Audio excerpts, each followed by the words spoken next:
بسم اللہ الرحمن الرحیم۔ السلام علیکم۔ میرا نام فرقان قریشی ہے اور آج سے ہم ایک بالکل نئی سیریز کا آغاز کر رہے ہیں، the end of time series, آخر الزماں، قیامت کی نشانیوں اور اس کے قریب ظاہر ہونے والے فتنوں پر سیریز۔ اس پروجیکٹ کے لیے مجھے آپ پچھلے کئی مہینوں سے کہہ رہے تھے، لیکن سچ تو یہ ہے کہ 2 مرتبہ میں نے اس پروجیکٹ کو پوسٹ پون کیا ہے۔ ایسا کرنے کی دراصل ایک وجہ تھی بھی۔ میں جانتا ہوں کہ ہماری جنریشن کو قیامت کی نشانیوں کے متعلق گفتگو کرنا بہت اچھا لگتا ہے۔ دجال اور ابن سیاد کے واقعات یا پھر اونچی عمارتوں کو بنتا دیکھ کر، پوری ہوتی احادیث مبارکہ دیکھ کر، بلکہ ایمان کو بھی تقویت ملتی ہے کہ جو ہمارے پیارے نبی صلی اللہ علیہ وآلہ وسلم نے ارشاد فرمایا تھا، دنیا واقعی بالکل ویسی ہو رہی ہے۔ لیکن آج میں آپ کو سچ ایک بات بتاؤں، جیسے جیسے یہ سیریز آگے بڑھتی جائے گی، آپ کے لبوں پر سے مسکراہٹ غائب ہوتی چلی جائے گی، آپ کا دل اس طرح کا شکار ہونا شروع ہو جائے گا، اور ایک وقت آئے گا کہ آپ سوچ میں پڑ جائیں گے کہ کہیں میں بھی تو کسی فتنے کا شکار نہیں ہو گیا۔ یہ بات میں آپ کو اس لیے کہہ رہا ہوں کیونکہ سیریز کی تیاری کے دوران ایگزیکٹلی یہی کچھ میرے ساتھ بھی ہوا تھا۔ جیسے جیسے میں دور فتن کے متعلق پڑھتا چلا گیا، ویسے ویسے چہرے سے مسکراہٹ اور دل میں سے سکون غائب ہوتا چلا گیا، اور ایک خوف کسی کیفیت طاری ہو گئی کہ کہیں میں بھی تو کسی بڑے فتنے کا شکار نہیں ہوا ہوا۔ آپ کو پتہ ہے کہ فتنوں میں سے ایک فتنہ ایسا بھی آئے گا کہ جو اندھا، بہرا اور گونگا ہوگا، اور ایک شخص سوچے گا کہ میں تو اس سے بچا ہوا ہوں، لہٰذا چلو میں اسے صرف جھانک کر دیکھ لیتا ہوں، لیکن صرف دیکھ لینے سے بھی وہ شخص اس فتنے کا شکار ہو جائے گا۔ دور فتن اس قدر شدید ہونا ہے، لہٰذا دل تھام لیں، کیونکہ آج سے ہمارا ایک ایسا سفر شروع ہونے والا ہے کہ جس کی ہر قسط کے ساتھ آپ پر حیرتوں کے دروازے کھلتے چلے جائیں گے۔ دنیا کا خاتمہ یا پھر اینڈ آف دی ورلڈ ایک ایسا کانسیپٹ ہے کہ جو آپ کو ہر ملک، ہر مذہب، ہر نسل اور دنیا کے ہر کونے میں مل جائے گا۔ اگر آپ سائنسدانوں سے پوچھیں تو وہ بھی یہی کہیں گے کہ ہاں، یہ دنیا اپنے خاتمے سے اب کوئی بہت زیادہ دور نہیں ہے۔ جس حساب سے کلائمیٹ چینج ہو رہا ہے، آرکٹک سمندر کی برف بڑھتی ہوئی رفتار کے ساتھ پگھل رہی ہے، جس حساب سے گرین لینڈ اور انٹارکٹیکا کی آئس شیٹس پگھل رہی ہیں، جس حساب سے ہر سال گرمی اپنے پچھلے تمام ریکارڈز توڑ رہی ہے، جس حساب سے بے ترتیب اور بے ہنگم بارشیں اور خشک سالی یعنی ڈراؤٹ کے مہینے طویل ہو رہے ہیں، اسے تو یوں ہی لگتا ہے کہ دنیا کے خاتمے کا دن آہستہ آہستہ اب ہمارے قریب آ رہا ہے۔ لیکن دنیا کے خاتمے کے لیے کلائمیٹ چینج صرف ایک خطرہ ہے، اس کے علاوہ بھی بہت سارے طریقے ہیں کہ جن سے سائنٹیفکلی دنیا کا خاتمہ ہو سکتا ہے۔ مثلا کوئی ایسا وائرس نکل سکتا ہے کہ جس کا ہمارے پاس کوئی علاج نہ ہو۔ 1347 میں ایسا ہوا تھا کہ یرسینیا پیسٹس نامی ایک وائرس محض دنوں کے اندر پورے یورپ میں پھیل گیا تھا۔ اس وائرس سے انفیکٹڈ مریض کو سب سے پہلے بخار اور پھر جسم درد محسوس ہوتا، پھر ہاتھ پاؤں ٹھنڈے، زبان خشک اور اس کے دل کی دھڑکن تیز ہو جاتی۔ 24 گھنٹے سے پہلے جسم پر سوجی ہوئی گلٹیاں نکل آتی، اور اس بیچارے کا درد اتنا شدید ہو جاتا کہ مریض چیخنے اور چلانے لگ جاتا، اور چیختے ہی پھر اس کی موت ہو جاتی۔ لیکن صرف یہی نہیں، مرنے کے بعد بھی کئی گھنٹے تک ان لوگوں کے جسم ٹوئچ ہوتے رہتے تھے، اور بعض کا یوں لگتا تھا کہ جیسے مرنے کے بعد ابھی بھی وہ زندہ ہی ہوں۔ بیسیکلی وہیں سے زومبیز کا کانسیپٹ بھی پیدا ہوا تھا۔ بہرحال آج اس وائرس یا پلیگ کو ہم دی بلیک ڈیتھ کے نام سے جانتے ہیں، اور یہ کوئی اتنا خوفناک وائرس تھا کہ 4 سال کے اندر دنیا کی آدھی سے زیادہ آبادی ختم ہو کر رہ گئی تھی۔ اس وائرس کی کوئی دوائی نہیں تھی انٹل 1796، یعنی 4 صدیوں بعد کہیں جا کر اس وائرس کی ویکسین بن پائی تھی۔ اور آپ کو پتہ ہے کہ اس وقت بھی جنگلی جانوروں، سائبیریا، انٹارکٹیکا اور الاسکا کے دور دراز کے برفیلے جمے ہوئے پہاڑوں، سمندروں کی گہرائیوں، گہری غاروں اور گھنے جنگلوں کے کور ایریاز میں اس وقت بھی سائنسدان کہتے ہیں کہ اس وقت بھی وہاں 10 سے 15 لاکھ وائرسز ایسے ہو سکتے ہیں کہ جن کے متعلق فی الوقت ہمیں کچھ پتہ نہیں۔ بلکہ آپ کو یاد ہوگا کہ 2014 میں سائنسدانوں نے سائبیریا کے برفیلے جنگلات سے 30,000 سال پرانا ایک نیا وائرس دریافت بھی کیا تھا، اور انہوں نے پھر وارن بھی کیا تھا کہ جیسے جیسے دنیا کی برف پگھل رہی ہے ویسے ویسے یہ وائرسز دنیا کے سامنے آتے چلے جائیں گے، اور ان میں سے کچھ وائرسز انتہائی خطرناک بھی ہو سکتے ہیں۔ کلائمیٹ چینج اور وائرسز کے بعد تیسری وجہ ایک ایسٹرائڈ امپیکٹ بھی ہو سکتا ہے، ایک ایسٹرائڈ کولیجن۔ آپ کو پتہ ہے کہ ہر روز ہماری دنیا پر خلا سے کئی چھوٹے چھوٹے پتھر آ کر گرتے ہیں۔ ان میں سے کچھ پتھر چاول کے دانے سے بھی چھوٹے ہوتے ہیں، جبکہ کچھ آپ کی ہتھیلی سے زیادہ بڑے نہیں۔ لیکن ہر چند لاکھ سال میں ایک مرتبہ ایسا ضرور ہوتا ہے کہ پہاڑ کے سائز کا کوئی شہاب ثاقب زمین کی طرف آ جائے۔ آخری مرتبہ ایسا تب ہوا تھا کہ جب ڈائناسورز اس دنیا پر راج کر رہے تھے۔ 16.5 کروڑ سال تک ڈائناسورز نے اس دنیا پر راج کیا ہے، لیکن ایک دن 10 یا پھر 12 کلومیٹر بڑے سائز کا ایک شہاب ثاقب یعنی ماؤنٹ ایورسٹ سے بھی بڑے سائز کا ایک پتھر زمین کی طرف آیا اور اس قدر قوت سے ٹکرایا کہ جس جگہ وہ ٹکرایا تھا وہاں پر 200 کلومیٹر چوڑا اور بہت ہی بڑا ایک گڑھا پڑ گیا، اور یہ وہ شہاب ثاقب تھا کہ جس کے آنے سے 16.5 کروڑ سالہ ایک دور کا اختتام ہو گیا۔ یہ وہ وقت تھا کہ جب دنیا سے ہر بڑی مخلوق تقریباً ختم ہو گئی تھی۔ ان کے لیے وہ دن دنیا کے خاتمے کا دن تھا۔ تو کون جانے کہ کب پہاڑ جیسا ایسا ہی کوئی بڑا پتھر دوبارہ اس دنیا کی طرف اپنا رخ پھیر لے۔ لیکن اگر ایسا نہیں ہوتا تب بھی آپ کو پتہ ہے کہ ہماری یہ کائنات مستقل پھیل رہی ہے۔ ستاروں کا ہر جھرمٹ، ہر کہکشاں ایک دوسرے سے دور ہوتے چلے جا رہے ہیں۔ کائنات کے اسی پھیلاؤ کی طرف ایک اشارہ بیسیکلی سورہ ذاریات میں بھی ہے کہ آسمان کو ہم نے انتہائی قوت سے بنایا ہے اور ہم ہی اسے پھیلانے والے ہیں۔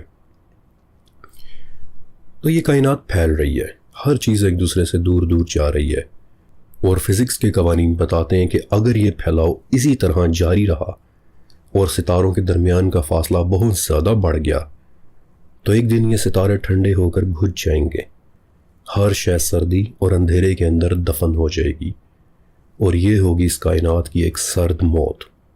لیکن یہ بھی ہو سکتا ہے کہ جیسے یہ کائنات پھیل رہی ہے، انفلیٹ ہو رہی ہے، بالکل ویسے ہی کہ جیسے کوئی غبارہ پھیل رہا ہوتا ہے، آپ ایک غبارے میں ہوا بھرتے چلے جائیں، بھرتے چلے جائیں، بھرتے چلے جائیں، تو ایک پوائنٹ پر آ کر کیا ہوگا؟ ایگزیکٹلی وہی کچھ ہماری اس کائنات کے ساتھ بھی ہو سکتا ہے۔ تو یہ کچھ سائنٹیفک ویوز تھے کہ جہاں سائنس بھی مانتی ہے کہ یہ پوری کائنات دھیرے دھیرے اپنے اختتام کی طرف بڑھ رہی ہے، لیکن تمام مذاہب بالخصوص اسلام خاتمے کے اس دن کے اوپر بہت زیادہ فوکس کرتا ہے۔ قرآن پاک کا شاید ہی کوئی صفحہ ایسا ہو کہ جس میں خاتمے کے دن یا اس دن ہونے والی کسی بات کا کوئی ذکر نہ ہو۔ اسلامک عقائد کی بنیاد اس دنیا کے تباہ ہونے اور اس کے بعد پھر ایک نئی زندگی کے شروع ہو جانے پر کھڑی ہوئی ہے۔ بلکہ البقرہ ہی کی ایک آیت ہے کہ اچھائی مشرق اور مغرب کی طرف منہ کرنے میں ہی نہیں، بلکہ اصل میں اچھا شخص وہ ہے کہ جو اللہ تعالیٰ پر اور قیامت کے دن پر یقین رکھتا ہے۔ اپنی ریسرچ کے دوران میں نے دیکھا کہ قرآن پاک میں خاتمے کے اس دن کے لیے کم سے کم 17 نام موجود ہیں۔ الساعہ یعنی وہ خاص گھڑی کہ جس دن سب کچھ تباہ ہو جائے گا، یوم البعث یعنی کھڑے ہونے کا دن، یعنی سب کچھ تباہ ہونے کے بعد جب ایک مرتبہ پھر سے لوگ اپنی قبروں سے نکل کھڑے ہوں گے، یوم الدین یعنی انصاف کا دن، یعنی کہ جب سب کچھ تباہ ہونے کے بعد پچھلی زندگی کے اعمال کی بنیاد پر انصاف کیا جائے گا، یوم الحسرہ یعنی حسرت کا دن کہ جب برے اعمال والے حسرت کر رہے ہوں گے، یوم التناد یعنی پکار کا دن، اس پکار کو میں انشاءاللہ بعد میں ایکسپلین کروں گا، یوم الفصل یعنی فیصلے کا دن کہ جب ہر فیصلہ انسان کے اعمال پر ہوگا، یوم الجمع یعنی جمع ہونے کا دن کہ جب ہر مخلوق ایک جگہ جمع ہو جائے گی، یوم الحساب یعنی محاسبے کا دن، یوم الوعید یعنی وہ دن کہ جس کی ہم بار بار وعید دے رہے ہیں کہ سنبھل جاؤ، خاتمے کا دن قریب آ رہا ہے، یوم الخروج یعنی نکلنے کا دن کہ جب ہر ایک اپنی اپنی قبروں سے باہر نکل آئے گا،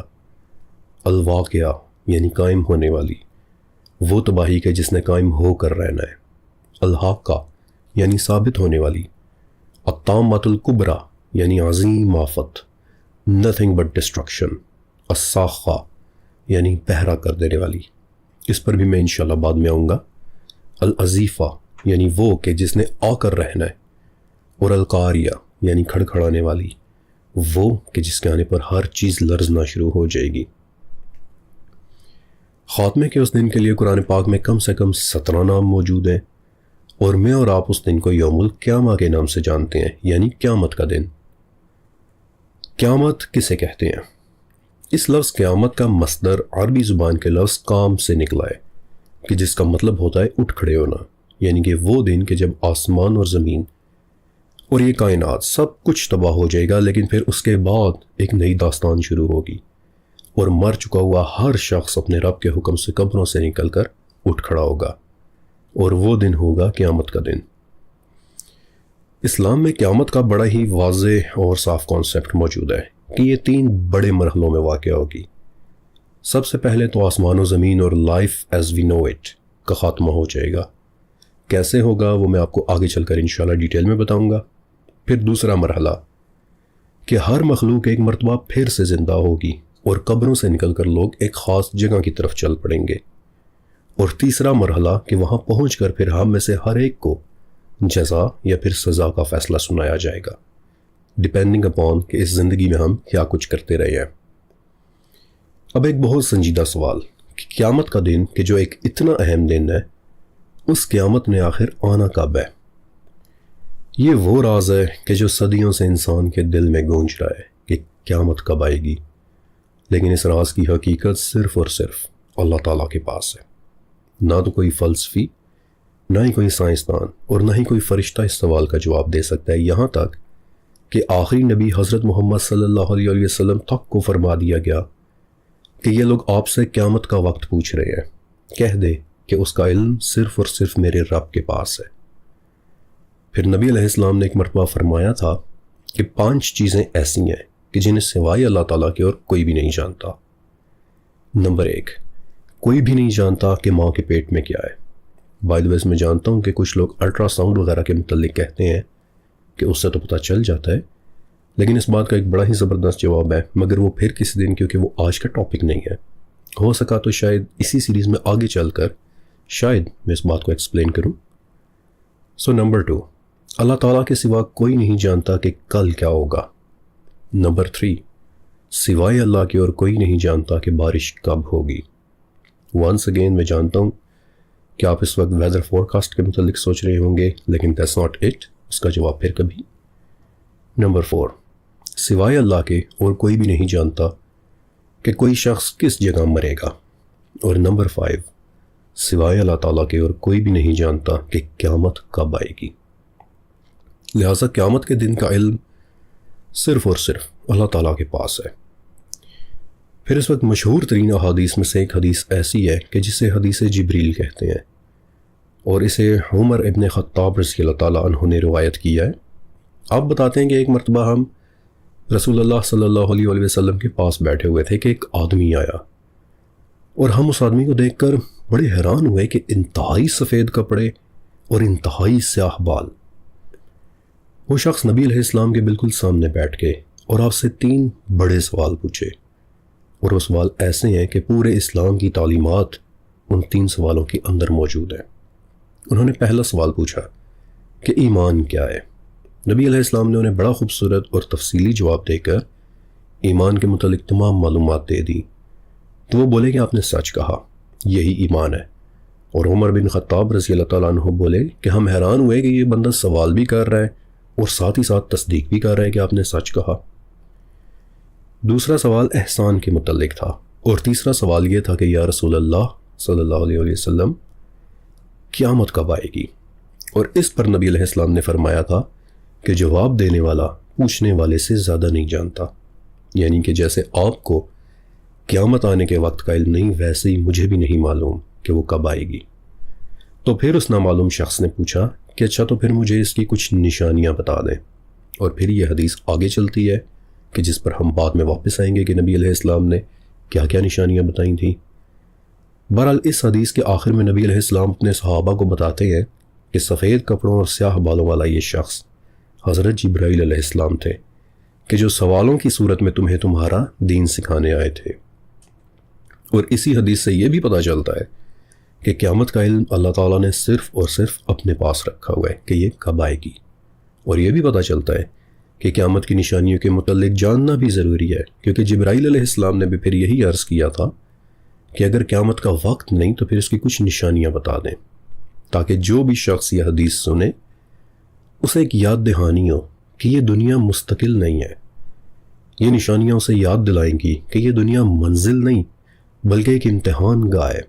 یہ نشانیاں دل میں خوف نہیں بلکہ ایک احتیاط پیدا کریں گے، دیکھو اس چیز سے بچ کر رہنا، جب فلاں فلاں باتیں ہوتی دیکھو تو فلاں راستہ اپنا لینا۔ ان نشانیوں کے جاننے کا مقصد وقت کی قدر اور موت کی تیاری کرنا ہے۔ لیکن ایک بہت ضروری چیز کہ قیامت کی نشانیوں کو ڈسکس کرنے کا سب سے بڑا ایک اصول آپ نے اپنے ذہن میں رکھنا ہے کہ تھرو آؤٹ دا سیریز ہم جتنی بھی نشانیاں دیکھیں گے ان کے متعلق علم آپ نے صرف اور صرف قرآن پاک یا پھر نبی علیہ السلام کی احادیث یا پھر صحابہ کے آثار سے ہی لینا ہے۔ آج کل آپ کو بہت سارے لوگ دکھائی دیں گے کہ جنہوں نے نشانیوں میں سے اپنی مرضی کی ایک بات نکال کر اس کے اوپر پورا ایک نیریٹو بنا لیا ہے، حالانکہ اس طرح کرنے سے نشانی کی پوری شکل ہی تبدیل ہو جاتی ہے۔ علامات قیامت میں اپنی تعویلیں بنانا بہت ہی زیادہ خطرناک ہو سکتا ہے۔ مثال کے طور پر جب 12ویں صدی میں منگولز نے اٹیک کیا تھا تو البدایہ والنہایہ کے مصنف امام ابن کثیر رحمۃ اللہ علیہ لکھتے ہیں کہ چونکہ منگولز مشرق سے آئے تھے اور ان کی تعداد بھی بے حساب تھی اور ان کی زبان بھی انفیملیئر تھی اور ان کی غارت گری بھی بے مثال تھی، تو بغداد کی عوام پلس بعض علماء نے یاجوج اور ماجوج والی روایات کو منگولز کے اوپر فٹ کر دیا اور کہنے لگ گئے کہ یہ وہی قوم ہے کہ جن سے ہم جیت نہیں سکتے۔ اب غور کریں کہ اس تعویل سے کیا نقصان ہوا۔ یاجوج اور ماجوج کے متعلق حدیث میں آتا ہے کہ کوئی طاقت ان کا مقابلہ نہیں کر سکے گی بلکہ مسلمان کوہ طور کی جانب چلے جائیں گے۔ تو جب اس وقت کے لوگوں نے کہنا شروع کر دیا کہ بھئی یہ تو یاجوج ماجوج ہیں، تو اس سے کیا ہوا کہ مسلمانوں کی آدھی ہمت تو ویسے ہی ختم ہو گئی کہ منگولز کا مقابلہ تو پھر کوئی طاقت کر ہی نہیں سکتی، اور نتیجہ کیا نکلا؟ بغداد کے اندر 5 دن تک منگولز بغیر کسی مزاحمت کے، بغیر کسی ریزسٹنس کے، مرد عورت اور بچے میں فرق کیے بغیر خون ریزی مچاتے رہے، انہیں روکنے والا ہی کوئی نہیں تھا۔ مورخین لکھتے ہیں یعنی ہسٹورینز کہ دریائے دجلہ کا پانی نیلے سے سرخ اور پھر سرخ سے سیاہ ہو گیا، اور اکثر لوگوں نے تو ریزسٹنس بھی نہیں کی کیونکہ انہیں لگ رہا تھا کہ یہ یاجوج اور ماجوج ہیں کہ جن سے کوئی جیت ہی نہیں سکتا۔ اور صرف مسلمان ہی نہیں، ایون کہ کچھ یورپین پادریوں نے بھی یہی کہا تھا کہ منگولز انسان نہیں بلکہ یاجوج اور ماجوج ہیں۔ انگلینڈ کے ایک مصنف تھے میتھیو پیرس، جنہوں نے 1240 میں لکھی اپنی ایک کتاب کرونیکا میجورا میں لکھا ہے کہ یہ قوم یعنی منگولز ناپاک گوگ اور میگوگ ہے کہ جنہیں خدا نے شمالی دروازے سے ہمارے اوپر چھوڑ دیا ہے۔ سو آپ نے دیکھا کہ علامات قیامت کی غلط تشریح یا اپنی تعویل کر دینے سے انسان کتنا جلدی اور کتنا زیادہ مس ڈائریکٹ ہو جاتا ہے، اور سیریز میں آگے چل کر انشاءاللہ ہم اور بھی تفصیل سے دیکھیں گے کہ آج بھی کتنے لوگ صرف غلط تعویلات کی وجہ سے مس ڈائریکٹ ہو رہے ہیں۔ کچھ لوگ دجال کو صرف ایک نظام سمجھتے ہیں، حالانکہ احادیث میں یہاں تک موجود ہے کہ اس کے جسم کی کیا کیا پراپرٹیز ہوں گی۔ پھر کچھ لوگ یاجوج اور ماجوج کو انٹرنیٹ یا پھر سیٹلائٹس کہنے لگ گئے ہیں، حالانکہ روایات میں تو یاجوج ماجوج کے کانوں سے لے کر ان کے میٹنگ سیزن تک کا ذکر مل جاتا ہے کہ وہ کب شروع ہوتا ہے اور اس سیزن کے دوران وہ کتنے اگریسو ہو جاتے ہیں۔ پھر سورج کا مغرب سے طلوع ہونا، اس بات کی بھی کچھ لوگوں نے یہ تعویل کر دی کہ علم و حکمت دراصل ویسٹ کی طرف شفٹ ہو جائے گی، حالانکہ احادیث میں یہ تک بتا دیا گیا ہے کہ جب سورج مغرب سے نکلے گا تو اس وقت افق یعنی ہورائزن کیسا دکھائی دینے لگے گا۔ تو انشاءاللہ مختلف قسطوں میں ایک ایک کر کے ہم یہ ساری باتیں ڈسکس کریں گے۔ But the point is کہ ہم نے انشاءاللہ تمام کا تمام علم صرف اور صرف یا تو قرآن سے لینا ہے یا پھر صحیح احادیث سے یا پھر صحابہ و تابعین کے کسی آثار یا پھر اقوال سے۔ جہاں کوئی قرآنی آیت یا پھر واضح حدیث آ گئی تو پھر وہاں یہ بات اہمیت نہیں رکھتی کہ میں کیا کہتا ہوں یا آپ کیا کہتے ہیں۔ ایک مرتبہ ایک شخص امام شافعی رحمۃ اللہ علیہ کے پاس آیا تھا اور ان سے کسی مسئلے کے متعلق پوچھا تھا۔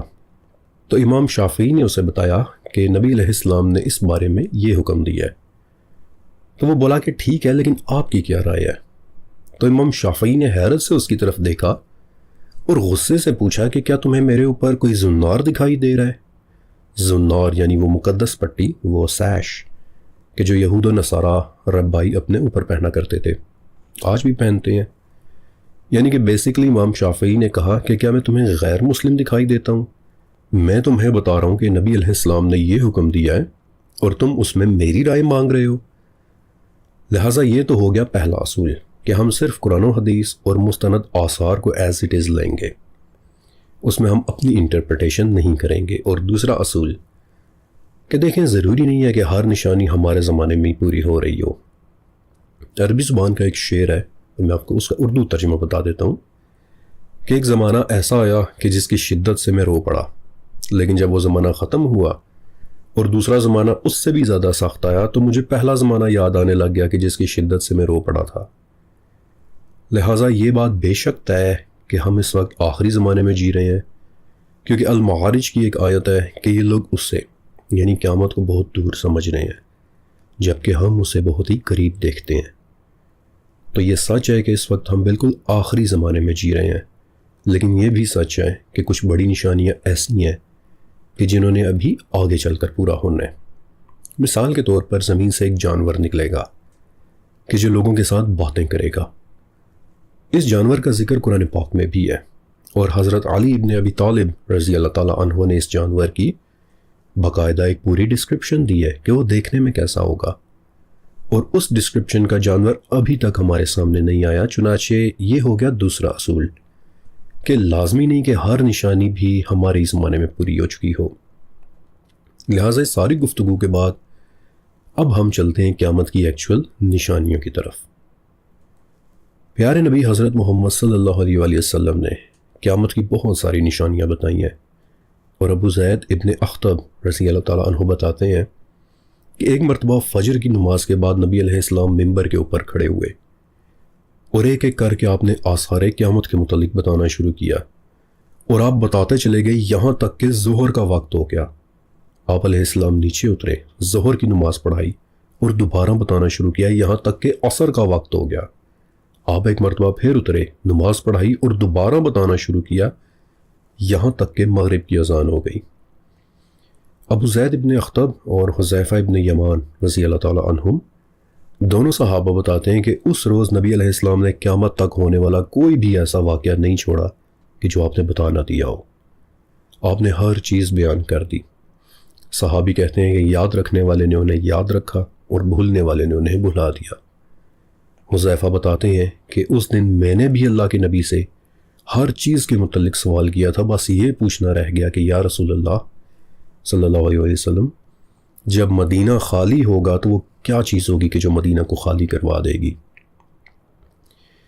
اب آپ امیجن کریں کہ فجر سے لے کر مغرب تک یعنی تقریباً 12 سے 13 گھنٹے نبی علیہ السلام قیامت کی نشانیوں کے متعلق بتاتے رہے تھے، اور اس کے بعد صحابہ کرام بتاتے ہیں کہ ہم نے ان نشانیوں اور فتنوں کو گننا شروع کیا تو نوٹس کیا کہ کچھ فتنے بڑے ہیں اور کچھ فتنے چھوٹے، کچھ فتنے موسم کی طرح ہیں کہ وہ آتے اور جاتے رہیں گے، لیکن ہم نے یہ بھی دیکھا کہ 3 فتنے ایسے بھی ہوں گے کہ جن سے کسی بھی شخص نے نہیں بچنا، ہر ایک ان میں مبتلا ہو کر ہی رہے گا، یعنی کہ میں بھی اور آپ بھی۔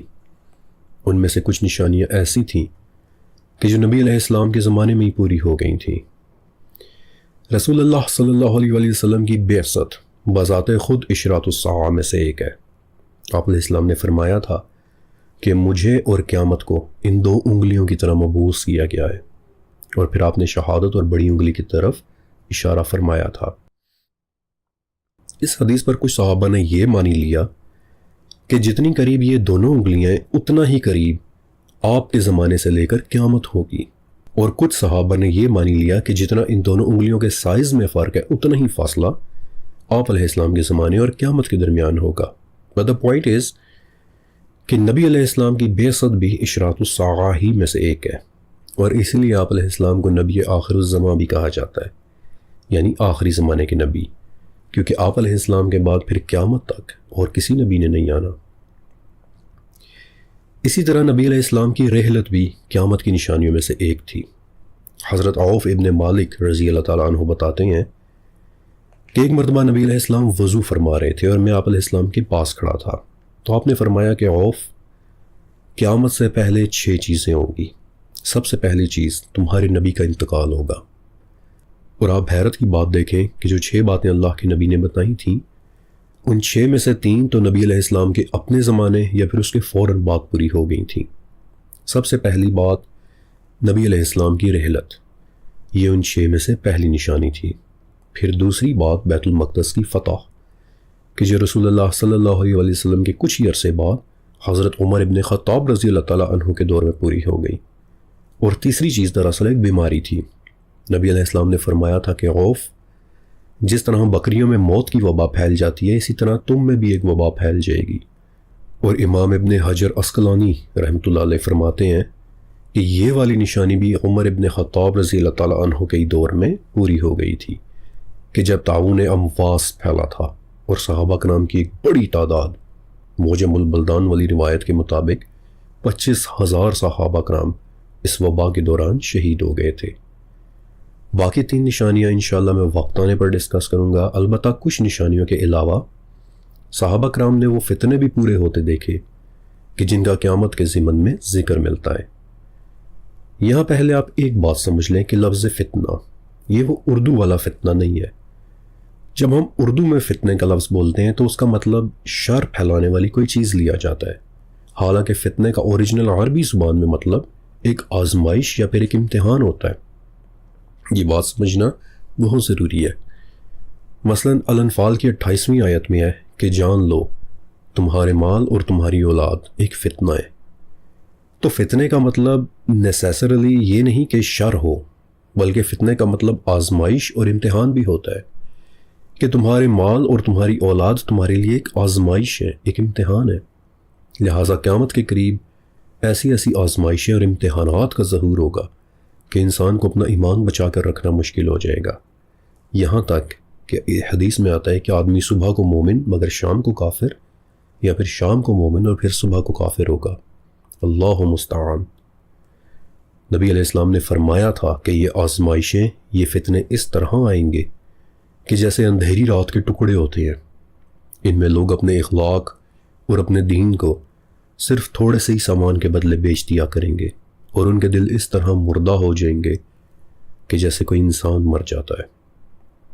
اور جیسے جیسے فتنے ظاہر ہوں گے، انسان کہے گا کہ بس اسی میں میری ہلاکت ہوگی، لیکن جب وہ فتنہ ختم ہو کر دوسرا فتنہ شروع ہو جائے گا تو پھر وہ انسان کہے گا کہ یہی ہے، یعنی یہ وہ پچھلے والا نہیں بلکہ یہ والا وہ فتنہ ہے کہ جس میں میری ہلاکت ہوگی۔ اور قیامت تک ایسے ہی ایک کے بعد ایک فتنے نمودار ہوتے رہیں گے۔ یہاں پر ایک بات اور بھی یاد رکھیے گا کہ فتنہ اور قیامت کی نشانی، بعض لوگ سمجھتے ہیں کہ یہ ایک ہی چیز ہے، but they are not one and the same thing. فتنہ اور قیامت کی نشانی میں تھوڑا سا فرق ضرور ہوتا ہے۔ مثلا دجال ایک فتنہ بھی ہے اور قیامت کی نشانی بھی، لیکن فتنہ ارتداد کہ جو حضرت ابو بکر صدیق رضی اللہ تعالیٰ عنہ کے زمانے میں ظاہر ہوا تھا، وہ فتنہ تو تھا لیکن قیامت کی نشانی نہیں تھا۔ لہٰذا یہ ایک فرق ہے کہ جو آپ نے اپنے ذہن میں رکھنا ہے۔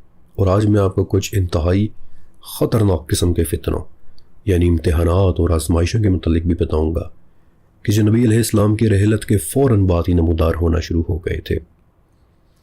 لیکن ایک سوال پیدا ہوتا ہے کہ اس امت میں آخر اتنے فتنے، اتنی آزمائشیں کیوں رکھی گئیں؟ کیونکہ نبی علیہ السلام نے فرمایا تھا کہ میری امت مرحومہ ہے، یعنی اس پر اللہ تعالیٰ کی بڑی رحمتیں ہیں۔ اس کے لیے عذاب آخرت میں نہیں بلکہ دنیا میں ہی فتنوں، زلزلوں اور قتل و غارت گری کی شکل میں رکھ دیا گیا ہے۔ یعنی انہوں نے آخرت میں انشاءاللہ بچ جانا ہے، لیکن دنیا میں ان پر بڑی ہی آزمائشوں نے ظاہر ہونا ہے۔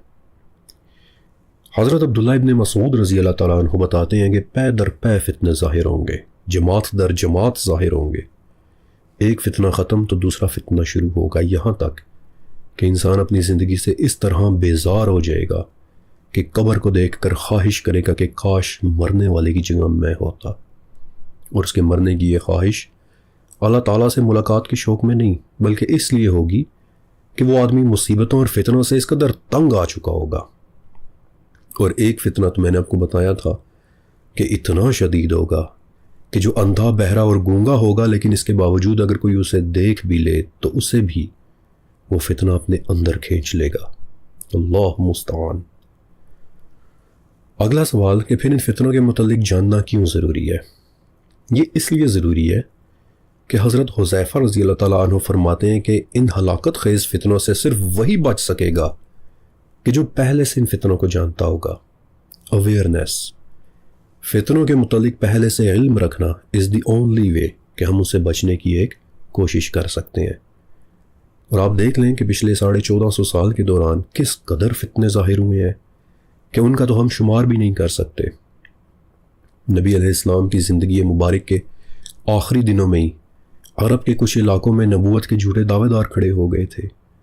پھر آپ علیہ السلام کے بعد کچھ علاقے کے لوگوں نے زکوٰۃ دینے سے بھی انکار کر دیا تھا، یہاں تک کہ پورا 1 سال ابو بکر صدیق رضی اللہ تعالیٰ عنہ ان لوگوں کے ساتھ جنگیں کرتے رہے تھے۔ پھر حضرت عثمان رضی اللہ تعالیٰ عنہ کی شہادت کے بعد مسلمان آپس میں ڈیوائیڈ ہو گئے تھے، اختلاف بہت بڑھ گیا تھا، حتیٰ کہ حضرت علی بن ابی طالب رضی اللہ تعالیٰ عنہ کے زمانے میں خوارج تک کا ظہور ہو گیا۔ خوارج وہ پہلا مذہبی گروہ تھا کہ جنہوں نے مین سٹریم اسلام سے ہٹ کر اپنا ہی ایک الگ گروپ بنا لیا تھا۔ وہ لوگ کافروں کے لیے نازل ہوئی آیات کو مسلمانوں کے اوپر چسپاں کرتے تھے، اپنے علاوہ ہر کسی کو کافر کہتے تھے، یہاں تک کہ ایک ٹائم ایسا بھی آیا کہ ان خوارج کے پاس سے جو بھی مسلمان گزرتا تو یہ اسے شہید کر دیتے تھے۔ مثلا حضرت عبداللہ ابن خباب رضی اللہ تعالیٰ عنہ اپنی بیوی کے ساتھ اس جگہ سے گزرے تو خوارج نے انہیں اور ان کی بیوی کو، کہ جو اس وقت امید سے تھی، دونوں کو شہید کر دیا۔ اور جب حضرت علی رضی اللہ تعالیٰ عنہ کو اس واقعے کا پتہ چلا تو پھر انہوں نے خوارج سے وہ لڑائی کی تھی کہ جسے ہم جنگ نہروان کہتے ہیں، اور نبی علیہ السلام نے ان فتنوں کے متعلق بتایا بھی تھا اور یہ بھی فرمایا تھا کہ یہ لوگ بار بار آئیں گے۔ عبداللہ ابن عمر رضی اللہ تعالیٰ عنہ نے یہ حدیث روایت کی ہے کہ نبی علیہ السلام نے فرمایا کہ ایک جماعت ایسی ہوگی کہ جو قرآن تو پڑھیں گے لیکن وہ ان کے حلق سے آگے نہیں گزرے گا، ان کی نمازوں کے سامنے تمہیں اپنی نمازیں، ان کے روزوں کے مقابلے میں تمہیں اپنے روزے، اور ان کے اعمال کے مقابلے میں تمہیں اپنے اعمال حقیر دکھائی دیں گے، لیکن اس سب کے باوجود وہ لوگ دین سے اس طرح نکل جائیں گے کہ جیسے تیر شکار کے پار نکل جاتا ہے۔ اللہ اکبر، اللہ مستعان۔ آپ کو اس فتنے کی شدت کا اندازہ ہو رہا ہے؟ اس فتنے کے لیے اللہ کے نبی نے شدید الفاظ استعمال کیے تھے۔ حدیث نمبر میں آپ کو اسکرین کے اوپر لکھا ہوا دکھا دوں گا، آپ بے شک خود جا کر وہ حدیث پڑھ لیں کہ انہیں کیا کہہ کر بتایا گیا ہے۔ نبی علیہ السلام نے یہ بھی فرمایا تھا کہ جب بھی یہ جماعت ظاہر ہوگی کاٹ دی جائے گی، یہاں تک کہ دجال ظاہر ہو جائے گا، یعنی کہ دجال کے آنے تک یہ لوگ بار بار ظاہر ہوتے رہیں گے۔ یعنی یہ مت سمجھیے کہ بس ایک مرتبہ آگے تو بات ختم ہوگی، نہیں، انہوں نے دجال کے ظہور تک سامنے آتے رہنا ہے۔ ایک دفعہ نبی علیہ السلام مدینہ کے ایک اونچے مقام پر چڑھے اور اونچی آواز میں لوگوں سے پوچھا کہ کیا تم لوگ بھی وہ دیکھ رہے ہو کہ جو میں دیکھ رہا ہوں؟ تو لوگوں نے عرض کیا کہ نہیں یا رسول اللہ صلی اللہ علیہ وآلہ وسلم، ہمیں وہ دکھائی نہیں دے رہا۔ تو آپ نے فرمایا کہ عن قریب تمہارے گھروں پر فتنے اس طرح برس رہے ہوں گے کہ جس طرح بارش برستی ہے، یعنی بارش کے قطروں کی طرح بے شمار فتنے اتریں گے، ایک ساتھ اتریں گے، ایک کے بعد ایک اتریں گے۔ اور خوارج کے بعد تو پھر پے در پے فتنے نازل ہونے لگے تھے۔ سن 833 میں کہ جب خلیفہ مامون الرشید کا دور تھا تو ایک اور فتنہ وجود میں آیا، اور یہ ایک اتنا بڑا فتنہ تھا کہ اسے اس دور کا مہنہ یعنی فتنہ عظیم کہا جاتا ہے۔ ہوا یوں کہ ایک نیا گروہ وجود میں آ گیا کہ جنہیں معتزلہ کہتے ہیں۔ وہ لوگ کہنے لگ گئے، اور میں بہت ہی سافٹ انداز میں بتا رہا ہوں کہ معاذ اللہ ثم معاذ اللہ، یہ تمام احکامات بس ایک خاص وقت کے لیے تھے۔ اب میں بہت ڈیٹیلز میں تو نہیں بتا رہا کیونکہ وہ علیحدہ سے ہی پورا ایک ٹاپک ہے کہ کیسے معتزلہ نے خلق قرآن والا وہ مسئلہ کھڑا کر دیا تھا، یہاں تک کہ خلیفہ مامون الرشید کہ جو معتزلہ کی لاجک سے امپریس ہو گئے تھے، انہوں نے ایک حکم نامہ جاری کر دیا کہ آج کے بعد ہر عالم اور ہر قاضی کے لیے ضروری ہے کہ وہ اسی لاجک کے اوپر یقین رکھے۔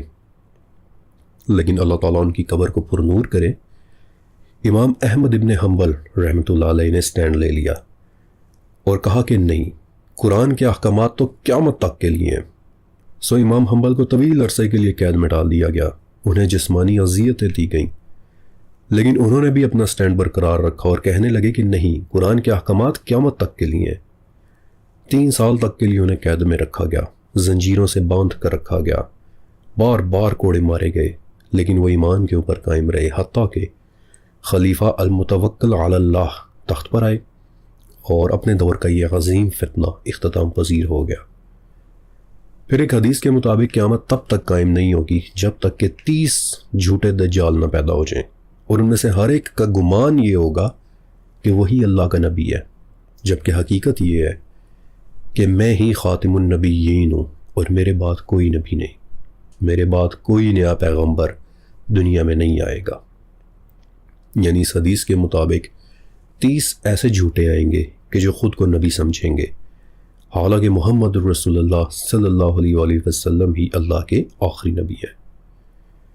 لیکن ابھی آپ علیہ السلام کا زمانہ چل ہی رہا تھا کہ یمامہ یعنی سینٹرل عربیہ سے مسیلمہ کذاب نام کا ایک شخص اٹھا اور دعوی نبوت کر دیا، بلکہ اس کذاب نے تو نبی علیہ السلام کو ایک خط بھی لکھا تھا کہ میں بھی ایک نبی ہوں، لیکن پیارے نبی نے فوراً قرآن کی روشنی میں اسے کذاب ثابت کر دیا، اور صرف مسیلمہ ہی نہیں، اسود عنصا نامی ایک اور شخص نے بھی یہی دعویٰ کیا، اور ان دونوں کے علاوہ سجاح نامی ایک عورت نے بھی۔ اور آپ حیرت کی بات دیکھیں کہ ان لوگوں نے بڑی تعداد میں پیروکار بھی اکٹھے کر لیے تھے۔